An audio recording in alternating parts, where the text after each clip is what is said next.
राज्याच्या राजकारणामध्ये सध्या गुंगी गुडिया या शब्दावरून मोठा वाद निर्माण झालाय. त्याचं महत्वाचं कारण म्हणजे बीडमधल्या जिल्हा नियोजन समितीच्या बैठकीनंतर उपमुख्यमंत्री आणि बीडच्या पालकमंत्री सुनेत्रा पवार यांनी एक पत्रकार परिषद घेतलेली होती. या पत्रकार परिषदेमध्ये एका पत्रकाराने सुनेत्रा पवार यांना बीडमधील कायदा आणि सुव्यवस्थेसंदर्भामध्ये एक प्रश्न विचारलेला होता. तेव्हा धनंजय मुंडे यांनी हस्तक्षेप करत त्या पत्रकाराला थांबवलेलं होतं. हा संपूर्ण जो प्रकार होता तो काँग्रेस पक्षानं Twitterवरती पोस्ट केला होता. सगळा व्हिडिओ काँग्रेस पक्षाने Twitterवरती पोस्ट केल्याच्या नंतर थेटपणे त्याखाली एक उल्लेख केलेला होता, की धनंजय मुंडे हे काय बीडचे हुकुमशहा आहेत का? आणखी किती दिवस सुनेत्रा पवार या गुंगी गुडिया ज्या आहेत त्या बनून राहणार आहेत?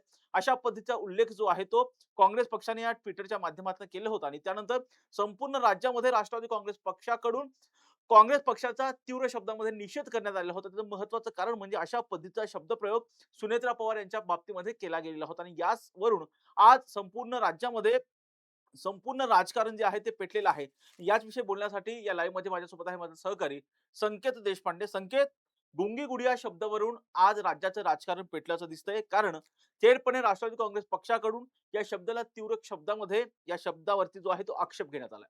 निश्चित राजरत्न आपण या सगळ्यामध्ये जर पाहिलं तर राज्याच्या उपमुख्यमंत्री पहिल्या महिला उपमुख्यमंत्री आणि पुणे बीड जिल्ह्याच्या पालकमंत्री म्हणून सुनेत्रा पवार यांनी ज्यावेळी 31 जानेवारी 2026 ला पदभार स्वीकारला. राज्याचे दिवंगत उपमुख्यमंत्री अजित पवार यांच्या विमान अपघातामध्ये झालेल्या दुर्दैवी निधनानंतर सुनेत्रा वहिनींकडे राज्याचा कारभार त्या अर्थाने आला. त्या सक्रिय ॲक्टिव्ह पॉलिटिक्समध्ये सक्रिय झाल्याचं आपल्याला पाहायला मिळालं आणि त्यानंतर सुनेत्रा पवारांची इमेज जर आपण पाहिली तर सुनेत्रा पवार या मोजकं किंवा कामाचं, मुद्द्याचं या सगळ्या अनुषंगाने तितकंसंच बोलताना आपल्याला पाहायला मिळतात. अशा वेळी ज्यावेळी अगदी काही दिवसांपूर्वी बीड जिल्हा डी-पी-डी-सीमध्ये ची बैठक सुनेत्रा पवार यांच्या अध्यक्षतेखाली पालकमंत्री या नात्याने झाली. त्यावेळी एका पत्रकार परिषदेमध्ये एक पत्रकार ज्यावेळी प्रश्न विचारत होते, त्यावेळी धनंजय मुंडे यांनी त्या पत्रकाराचं नाव घेत "बास, बास, पुरे असं म्हणत ती पत्रकार परिषद आटोपल्याचा तो सगळा व्हिडिओ जो आहे तो असल्याचं आपल्याला पाहायला मिळालं. ती बैठक झाली. सुनेत्रा पवार बीडमधनं पुण्याला आल्या, पुण्यातनं बारामतीला गेल्या. हा सगळा प्रवास आपण पाहिला आणि त्यानंतर काल अचानक अ, महाराष्ट्र काँग्रेसच्या सोशल मीडिया हँडलवर तो एका वृत्तवाहिनीचा व्हिडिओ जो आहे तो कट करून तो पोस्ट केल्याचं आपल्याला पाहायला मिळालं आणि त्याच्यावर गुंगी गुडिया हा उल्लेख सुनेत्रा पवार यांचा केला गेल्याचं पाहायला मिळालं. त्यानंतर खऱ्या अर्थाने हे सगळं राज्याचं राजकारण, देशाचं राजकारण सुद्धा पर्यायाने तापल्याचं आपल्याला पाहायला मिळालं.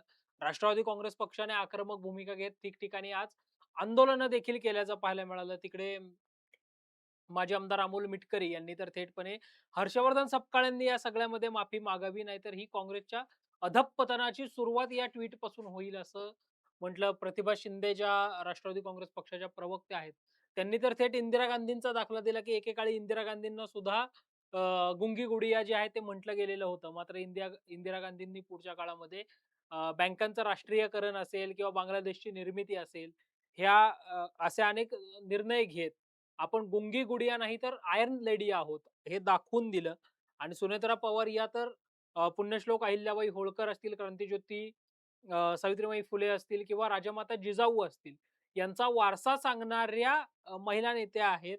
त्यामुळे त्यांच्याविषयी असं वक्तव्य करणं हे निषेधार्ह आहे, अशी प्रतिक्रिया या राष्ट्रवादी काँग्रेस पक्षाच्या प्रवक्त्या असणाऱ्या प्रतिभा शिंदे यांनी दिल्याचं पाहायला मिळालं. एकंदरीत विरोधी पक्षांकडून सुद्धा तो टीकेचा सूर जो आहे तो कुठेतरी आवळताना आपल्याला पाहायला मिळतोय. मुख्यमंत्री देवेंद्र फडणवीसांनी तर "बदनाम हुए तो हुए, लेकिन क्या हुआ? नाम तो बन गया." अशा आशयामध्ये अ, या सगळ्यावर टीका केल्याचं आपल्याला पाहायला मिळालं. निश्चितपणे राज्याचं आणि देशाचं राजकारण हे या सगळ्या टीकेमुळं कुठेतरी ढवळून गेल्याचं आपल्याला पाहायला मिळतंय. संकेत, जरी तू म्हणत असशील, की आता ज्या पद्धतीचं वक्तव्य आता तू बोलताना सांगितलंस, की अमोल मिटकरींनी एक वक्तव्य केलं, की या या बाबतीमध्ये हा जो सुनेत्रा पवार यांच्या बाबतीमध्ये जो शब्दप्रयोग वापरण्यात आलेला होता, गुंगी गुडिया, त्या बाबतीमध्ये हर्षवर्धन सपकाळ यांनी माफी मागावी अशा पद्धतीची भूमिका जी आहे ती अमोल मिटकरी यांनी व्यक्त केली होती. परंतु हर्षवर्धन सपकाळ यांनी अगदी स्पष्टपणे सांगितलेलं आहे, की आम्ही आमच्या भूमिकेवरती ठाम आहोत.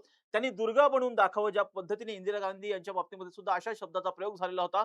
त्यांनी दुर्गा बनवून दाखवलेलं होतं. तशा पद्धतीनं सुनेत्रा पवार यांनी सुद्धा दुर्गा बनवून दाखव अशा पद्धतीचं वक्तव्य कुठेतरी पाठराखण या ट्वीटची जी आहे ते हर्षवर्धन सपकाळ यांनी केलेली आहे. निश्चितपणे राजरत्न या सगळ्यामध्ये प्रामुख्याने जर आपण पाहिलं तर हर्षवर्धन सपकाळ यांची पत्रकार परिषद सुरू असतानाच सूरज चव्हाण आणि राष्ट्रवादी काँग्रेस पक्षाचे काही कार्यकर्ते ज्यावेळी तिथे पोहोचलेले होते, त्यावेळी त्यांनी गुंगी गुडिया ही काही शिवी नाहीये असं म्हणत त्यांनी एक प्रकारे या ट्वीटचं समर्थन जे आहे ते केल्याचं एक पाहायला मिळतं. वर्णन आहे असं म्हटले ते. निश्चित आणि त्यामुळं राजरत्न खऱ्या अर्थाने मुळामध्ये राज्याच्या एका महिला नेतृत्वावर अशा पद्धतीची टीका केली जावी का? मग इंदिरा गांधींची केली होती म्हणून सुनेत्रा पवारांवर अशा पद्धतीची टीका झाली पाहिजे का? हा एक पुन्हा स्वतंत्र चर्चेचा विषय जो आहे तो बनताना पाहायला मिळतो. मात्र या सगळ्या ट्वीटचं किंवा या सगळ्या टीकेचं अप्रत्यक्षरित्या समर्थन करत किंवा ही एक वर्णन आहे, ही शिवी नाही असं म्हणत हर्षवर्धन सपकाळांनी थेटपणे आपल्या सगळ्या सोशल मीडिया कार्यकर्त्यांची ज्याने कोणी सोशल मीडिया समन्वयक म्हणून त्या काँग्रेसच्या अधिकृत ट्विटर हँडलवर ही पोस्ट टाकली. त्यांचं एक प्रकारे समर्थन केल्याचंच आपल्याला पाहायला मिळालंय. संकेत जरी असं असेल तर तुला आठवत असेल समाजवादी नेते राम मनोहर लोहिया यांनी ज्यावेळेस पहिल्यांदा उल्लेख केला, ज्यावेळेस पहिल्यांदा पंतप्रधान झालेल्या होत्या इंदिरा गांधी, त्या इंदिरा गांधी या फारशा बोलत नव्हत्या, पत्रकार परिषदांना त्या उपस्थित राहत नव्हत्या, पत्रकारांच्या प्रश्नांची उत्तरं देत नव्हत्या. संसदेमध्ये सुद्धा त्यांनी अर्थसंकल्पीय अधिवेशनामध्ये सुद्धा फारशा बोलल्या नाहीत.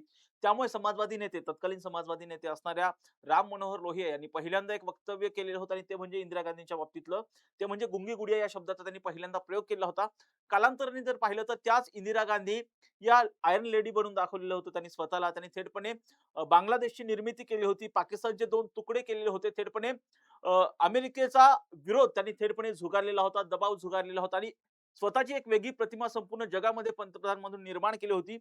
हा सगळा गुंगी गुडियाच्या बाबतीमध्ये इतिहास आहे. अशा पद्धतीचं काही काम सुनेत्रा पवार यांच्याकडून होईल असं वाटतंय? निश्चित राजरत्न तू ज्याचा उल्लेख केला द अनसीन इंदिरा गांधी या के.पी. माथुर जे इंदिरा गांधी यांचे खासगी डॉक्टर राहिलेले आहेत. त्यांच्या पुस्तकातला हा सगळा किस्सा की 1969च्या अर्थसंकल्पीय अधिवेशनामध्ये इंदिरा गांधींनी केलेलं अगदी छोटेखानी भाषण. त्या सगळ्यानंतर झालेली ही सगळी टीका आणि त्या टीकेनंतर इंदिरा गांधी यांनी स्वतःमध्ये केलेला बदल आणि त्या बदलानंतर हम गुंगी गुडिया नहीं आयर्न लेडी है इथपर्यंतची इंदिरा गांधींनी बनवलेली भूमिका मग अगदी आणीबाणी सारखे घेतलेले कठोर निर्णय प्रसंगी त्यावेळच्या प्राप्त परिस्थितीला अनुसरून घेतलेले निर्णय.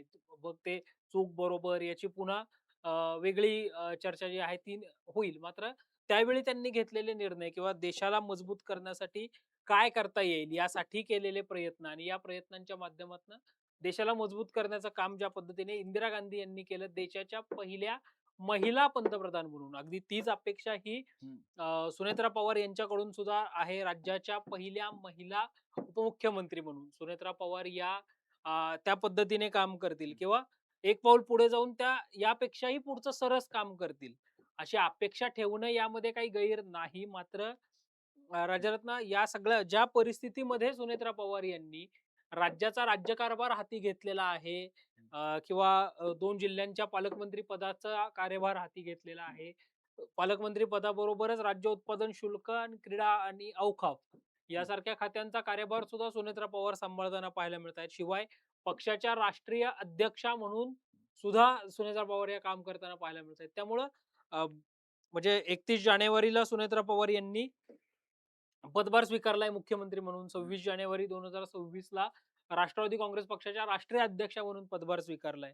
त्यामुळे मला असं वाटतं सुनेत्रा पवार या कशा पद्धतीने काम करतायत किंवा सुनेत्रा पवारांनी कशा पद्धतीने काम केलं पाहिजे हे याचे सल्ले आत्ता देण्यापेक्षा सुनेत्रा पवारांना आणखी काही दिवसांचा वेळ जो आहे तो देणं गरजेचं आहे. कारण इतकं मोठं आभाळा एवढं दुःख सहन करून सुद्धा कार्यकर्त्यांप्रती आणि एकंदरीतच या सगळ्या ज्या परिस्थितीमध्ये सुनेत्रा पवार यांनी धीरोदात्तपणे ही सगळी शपथ घेऊन त्या पुढे आल्या आणि त्या सगळ्या परिस्थितीमध्ये त्या आज कार्यभार करतायत. म्हणजे स्वतःचं दुःख बाजूला सारून त्या राज्याचा आणि राष्ट्रवादी काँग्रेस पक्षाच्या अनुषंगाने विचार करतायत. तर अशा पद्धतीची टीका न करता त्यांना आणखी काही दिवसांचा वेळ दिला जाऊन मग त्यातून जर सुनेत्रा पवार यांनी त्या सगळ्या अपेक्षा पूर्ण केल्या नाही, तर अर्थात 2029 ची निवडणूक आहे.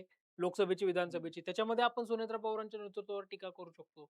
मात्र आत्ताच्या सगळ्या परिस्थितीमध्ये टीका करून काँग्रेस पक्षाने राजरत्न मला असं वाटतं, की आम्ही प्रभावी विरोधी पक्षाची भूमिका बजावतोय, हे दाखवण्याचा प्रयत्न सुद्धा केला असावा आणि जे काही दोन्ही सदनातले विरोधी पक्षनेतेपद रिक्त आहेत, तर पावसाळी अधिवेशनामध्ये जर काँग्रेस पक्षाकडं ते विरोधी पक्षनेतेपद दिलं गेलं, तर काँग्रेस पक्ष हाच सक्षम पर्याय किंवा सक्षम विरोधी पक्ष बनू शकतो. हा संदेश देण्यासाठी ही टीका केली आहे का?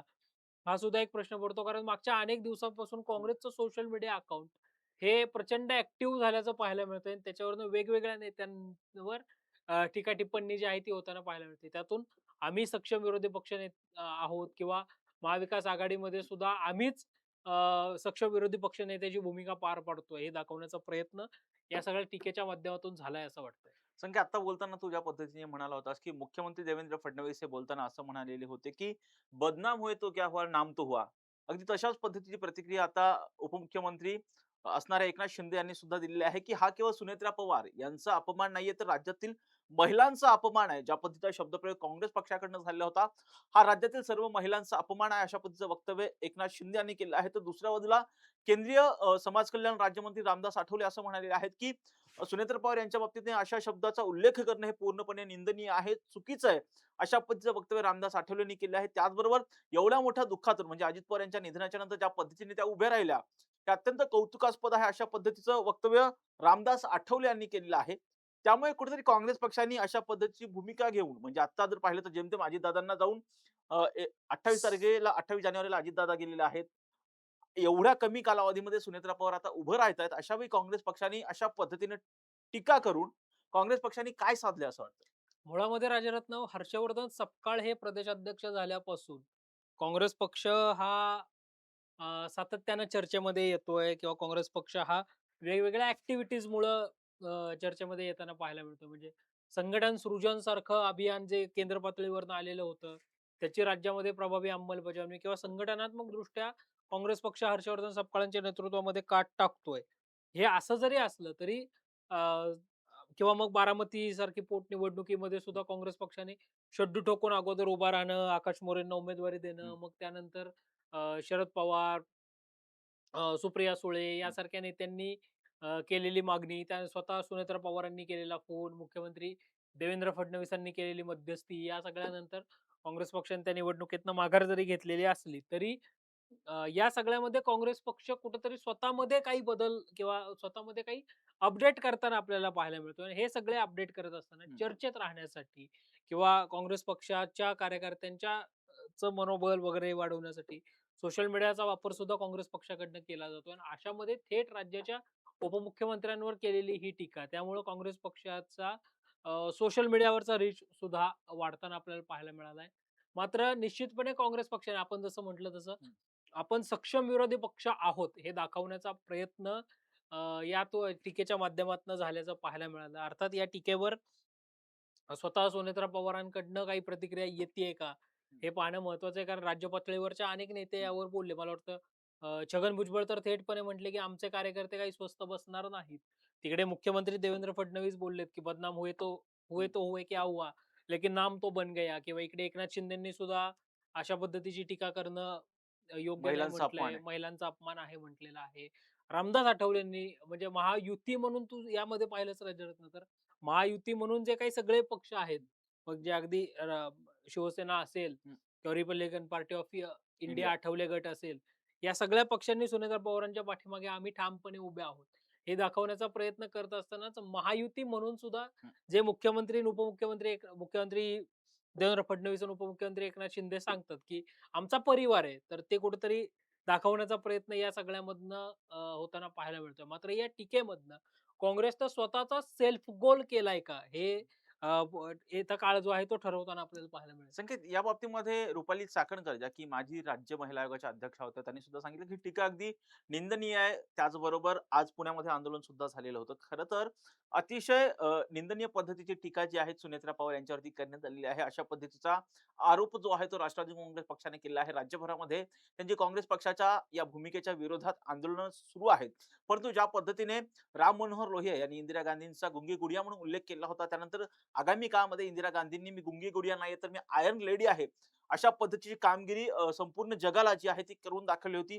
आणि ज्या पद्धतीचं आता काँग्रेस पक्षाने वक्तव्य सुनेत्रा पवार यांच्या बाबतीमध्ये केलं आहे. या वक्तव्याच्या नंतर सुनेत्रा पवार आपलं कर्तृत्व हे राज्याच्या राजकारणामध्ये सिद्ध करतात का? हे आगामी काळामध्ये पाहणं आता महत्त्वाचं असणार आहे. परंतु संकेत दुसरी एक अत्यंत महत्त्वाची बाब म्हणजे आता ह्या संपूर्ण भूमिकेच्या वरती राष्ट्रवादी काँग्रेस शरदचंद्र पवार पक्षाच्या वतीने काही भूमिका वगैरे आलेली आहे का?